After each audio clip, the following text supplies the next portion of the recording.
Hello বন্ধুরা, রাধে রাধে। তোমরা কেমন আছো? আমরা খুব ভালো আছি। দেখলে সকালবেলা গপুদের খেতে দিয়েছিলাম, তারপর ওদেরকে বাড়িতে ঘোরালাম। এবারে 3 নম্বর ভিডিও।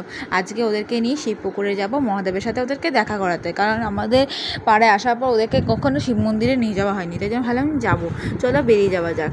3 জনকে নিয়ে আমি বেরিয়ে গেছি। আর কাঁচের চুড়ি নিয়েছি, যেটা শ্রাবণ মাসের শেষে আমি খুলেছিলাম না, একটু জলে দেবো বলে। দেখতেই পাচ্ছ ওই যে মন্দিরটা, ওটা শিব মন্দির।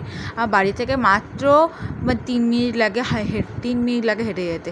সাইকেলে করে মাত্র 1 মিনিটে পৌঁছে যাওয়া যায়। দেখতে পাচ্ছ শিব মন্দির। দেখো কত গরু, এখানে গরু ছাগল সব থাকে।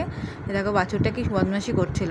ভাই বলে যে চ দিদি আগে জলে আমি কাঁচের চুড়িটা আগে দিয়ে আসি, চলো যাওয়া যাক। তবে দেখো ভাই কিন্তু এগিয়ে এগিয়ে চলে গেল কাঁচের চুড়ি দিতে। দেখিয়ে দিলাম তোমাদেরকে চারিদিকটা। এই জানো, এখানে যখনই শিব পুজো হবে শ্রাবণ মাসে, শ্রাবণ মাসে বেসিক্যালি হয় না, শিবরাত্রিতে নীল পুজো পুরো এই জলটা পুরো ভরে যায়, তারপরে আবার খালি হয়ে যায়। দেখো আমরা চলে এলাম ওপরে। এটা হচ্ছে মনসা মন্দির, মানে ওখানে মনসা পুজো হয়। তো এটা হচ্ছে শিব মন্দির, ভেতরে আমি যাব।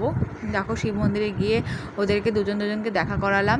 মন্দিরটা তোমাদের দেখালাম, নানারকম ঠাকুর দিয়ে সাজানো। এটা হচ্ছে মা সরস্বতীও আছে। এই দেখো আরেকটা মন্দির, শিব মন্দির দেখতেই পাচ্ছ। এবার ওদেরকে নিয়ে যাব বাইরে। ওটা বট গাছ, ওর আরেক মন্দির, ওখানেও শিব পুজো হয়। আরেকটা ভাঙা